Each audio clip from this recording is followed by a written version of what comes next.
Coercive control is insidious. It starts very subtly. It escalates and it's repetitive, and that's the thing, it's constant and repetitive.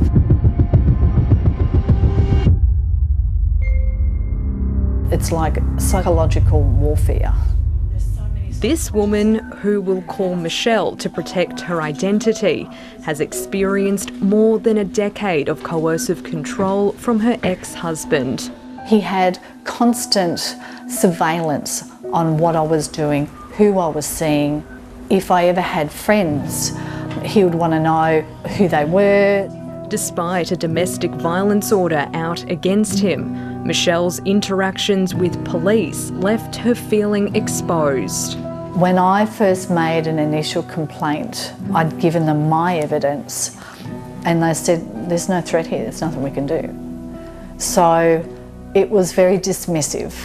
Coercive control will become a criminal offence in Queensland next year. But are police up to the task of gathering the evidence and identifying insidious coercive behaviours? A scathing commission of inquiry 16 months ago found shortfalls in the police force.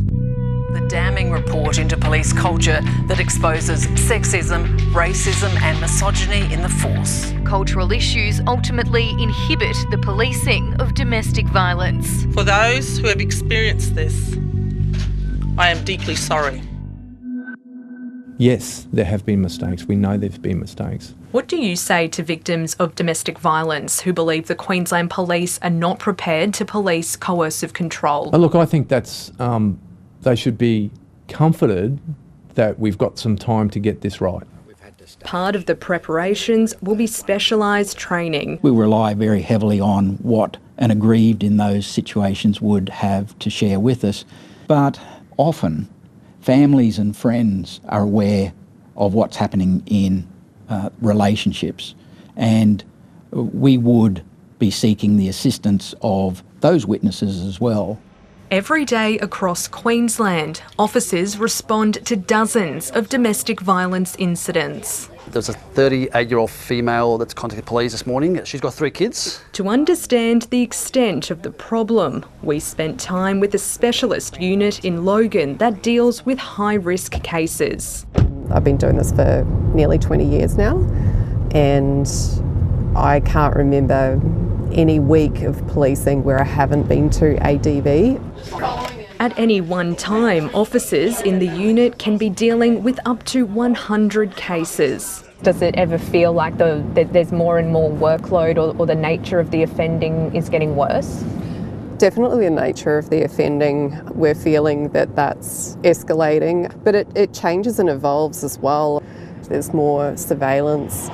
That's been something that's on the increase. Last financial year, the QPS dealt with a record 171,000 domestic violence call-outs. This year is on track to be worse. Already, there's been more than 144,000 incidents. 24 hours a day, 7 days a week, 365 days of the year, our frontline police are out there policing in this space. It erodes your self-esteem.